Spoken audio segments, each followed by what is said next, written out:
What's up, everybody, and welcome to an all-new episode of Casters of Horror. I'm Chris Mess. I'm Shane, and this week we head back to the 80s to catch up with Maxxxine. Yeah. Which, I gotta say, Chris, I feel like a little bit late to the party on this because, honestly, it was just yesterday that I realized the title having three X's, this being the third X movie. Yes. You know, like, oh, yeah, okay. Yeah. Oh. Yeah. It's a good thing that the obvious things pointed out to you quickly. Yes. So, yeah. Later, I'll complain about a plot point being too obvious, but okay. Well, there you go. So this, like Shane was saying, was the third film in the X Pearl Maxxxine trilogy. So I guess it's the X trilogy. This movie again stars Mia Goth. We've got Giancarlo Esposito, Halsey, Kevin Bacon, who did a great job in this. Yeah. Who else do we have? There's some other actors and actresses, and I just can't put names to them right now. Anyway, this was written and directed by Ty West once again. This is recently came out digital format, so you guys can check it out on there. It was recently in theaters, but now it is finally on digital, so you guys can check it out there. I've been looking forward to this one since Pearl came out. Yeah. To be quite honest with you. I mean, Pearl is basically the reason we launched this podcast. Yeah. So. Yeah. It was because I was sitting in the theater and I was like, we got to do this. So yeah. I forgot all about that. Wow. So anyway, this follows along with Maxxxine, who was in X, not in Pearl. She's the final girl in X, who is now moved on to LA to continue her career as acting or as an actress. And she's wanting to get out of adult films and into the big time. So, and this is also set in the 80s during the time of the, what was his name? The Midnight Stalker? Is that what it was? The Night Stalker. The Night Stalker. Thank you. And the height of the Satanic Panic. Yes. The Reagan era. Yeah. So anyway, when this one came out, I wanted to go check it out in the theaters. I just didn't have time to get over there to check it out. But now that it's on digital format, I'm like, hey, guess what? I can watch it at home. So I was finally, we were able to check it out and see it. And boy, was I glad that I got to watch it because I've been waiting a long time for this one.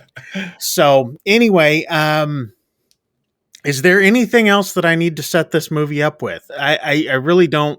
I mean, if you've seen X, if you've seen Pearl, you know where the story's kind of headed.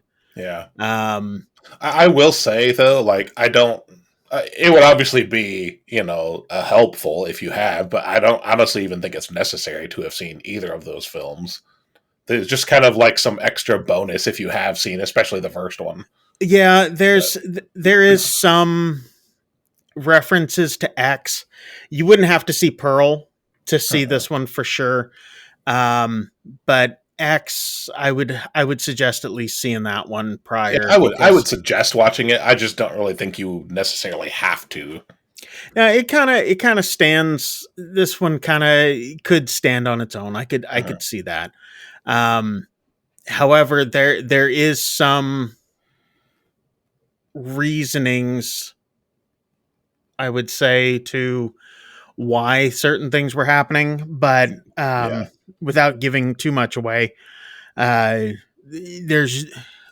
got reasons for things. But yeah, so like I said, Mia Goth plays Maxxxine, who survived through X. Not to spoil that one for you guys, but if we're this far along, you kind of know who made it. Yeah. And she's back again, and she has kind of a badass side to her. She doesn't put up with anybody's crap. So that's kind of the gist of it. Yeah. So with that being said, like I said, I have been waiting and waiting ever since this was announced, because this was announced right after Pearl came out, that the third film would be coming out. So hyped to see this thing, and I was so let down. Really? By this film. I was. Okay. I went into it a lot more. I expected a little bit more out of it. I was kind of bummed out. Not to, yeah. The movie kind of, like we said, it stood on its own, but there were points in it where I got bored, and I was just like, is this thing almost over? So it did feel probably about 20 minutes, at least 20 minutes longer than it needed to be. Well, I'll say personally, there was one section about halfway through the film. It was sitting at about the 1 hour mark that I was like, oh my word, there's 40 minutes still to this thing. Yeah. Yeah. And I don't know. There was a lot of gaps in this film. There was just a lot of time spent telling story that really didn't need to happen. Yeah. There was just a lot of superfluous crap, if I could say so. Now, was it a horrible film? No, it was not horrible, but I was really, really hyped up for this one, and I was let down by it. So Yeah. what? How about you? I mean, because you seem shocked that I was bummed out by this one. Well, I think mostly just because I knew, what a big fan of this whole series you have been, right? Oh yeah. Where I come at it from the other direction, where I liked X well enough. I wasn't blown away by it. Yeah. I liked Pearl quite a bit better, which already sets me apart from, I think, most people who felt that Pearl was weaker. I actually liked Pearl better. I liked the character study, and for me, it was one of those movies that shows just how much horror is overlooked, because I think Mia Goth gave undoubtedly one of the best performances I've seen in a film in a long time. Yeah. In that movie, right? So I came into this movie wanting to see it, but not like, really super hyped for the way you were. And for me, I'm going to stand apart from the crowd again. This is my favorite of the trilogy. Really? Far and away my favorite, too. Wow. Not even close. Yeah. Now, see, it was good. Uh-huh. It didn't feel like, I don't know, it didn't feel like the other two. It had this, and I know it's supposed to have a different vibe to it. I get that. I really liked the 80s take on it. I really liked the way that they went with it. There was just points where it was just like, there's so much, and it could be one of those things where I was so hyped up for it that I was just waiting for something just incredible. And a few days from now, I'll probably end up thinking about this film going, oh, I really liked that part, and this part was cool, and all that. And I could probably come back next week and tell you a whole different story and be like, I was actually really, really good. Yeah. But as of right now, my take on it was, Yeah. Yeah, see, for me, I like, I felt this was the most tense of all the movies. Okay. Right? I didn't find X to be like all that horrifying, I guess. And I found Pearl to be a little bit more so, just because you were watching this like descent in a character who is very obviously messed up, right? And you got to watch her descent, right? Mm-hmm. And with this one, I felt like the situations were a lot more tense. Like, I never really felt like I knew what was going to happen, other than, I will say, and maybe this has to do with having seen X. I feel like the antagonist of this film was obvious from pretty early on. In fact, I would say the antagonist of this film was obvious since X, right?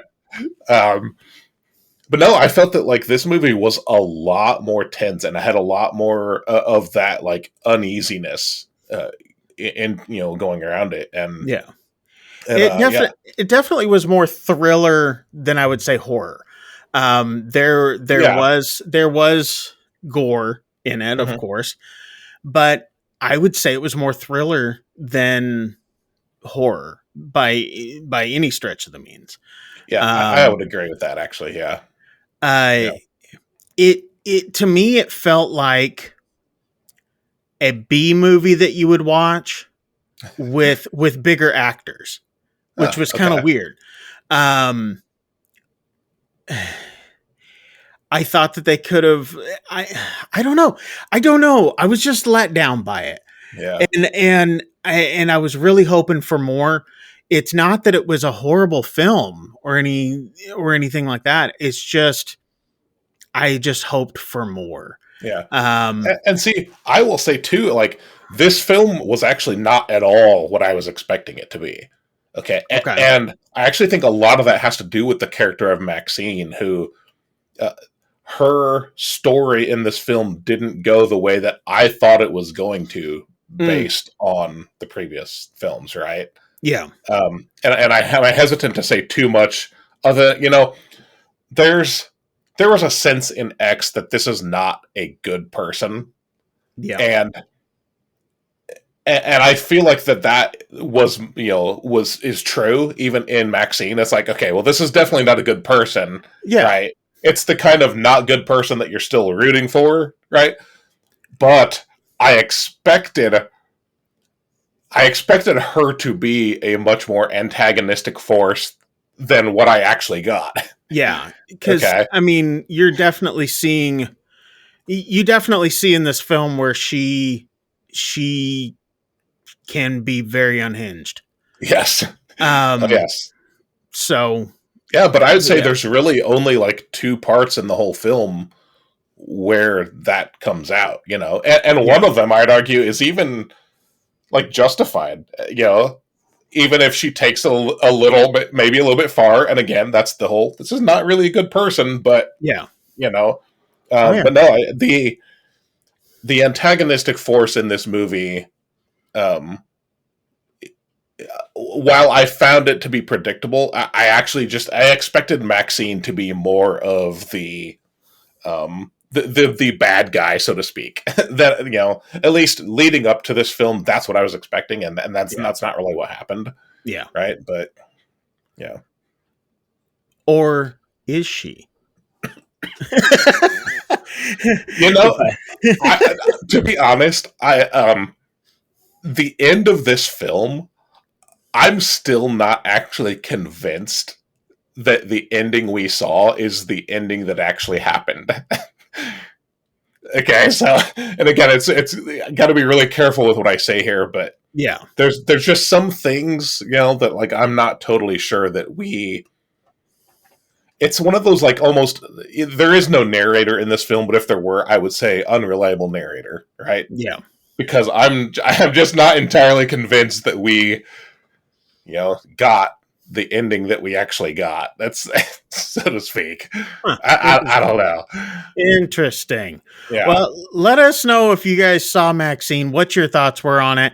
Is it your favorite out of the whole trilogy? Is it your least favorite? Let us know down in the comments. And while you're down there, make sure to hit like and subscribe. That way you guys can check out all the new episodes as they come rolling out. Yeah, let us know because we're interested because this is this is one of those ones where, like I said, I was hyped and I Mhm. was bummed out, but Shane, on the other hand, was really dug it. So, And I kind of before we wrap up, Chris, I do kind of want to get your take on the trilogy as a whole because for me, it's been X, Pearl, Maxine, right? But mhm. where do you land as far as which movie, the order in which you liked the films? I guess. um, I think the one that I go back to where I've watched it repeatedly has been Pearl. Okay. Just because of Mia Goth's performance in it. Yeah, absolutely phenomenal. Yep. And that is a good question. I would probably have to say Pearl X and then Maxxxine. But Okay. like I said though, we could come back in like 2 weeks and it could be completely different. So Yeah. Yeah. this is one of those films that might end up growing on me. And I may end up watching this one again and really enjoying it and watching it more and more because I really liked Kevin Bacon in this. Oh yeah. Um, Great role. I mean, he did so well, and Giancarlo Esposito, I really liked him in this. So, I mean, there's different factors to this film that I really dug. Mhm. So let us know what you guys think of it. Put it down in the comments. Like I said, what's your ranking of these films? And we'd love to hear from you guys. So Yep. anyway, that's it for this episode. I hope you guys enjoyed it. Yeah, I'll probably come back in 2 weeks and be like, I was wrong. We gotta redo this episode. Yeah, we got to redo it. We'll do Maxxxine part 2. Anyway, until next week, peoples, I'm Chris Mess. I'm Shane. See Get ya. the hell out of here. We'll see you guys.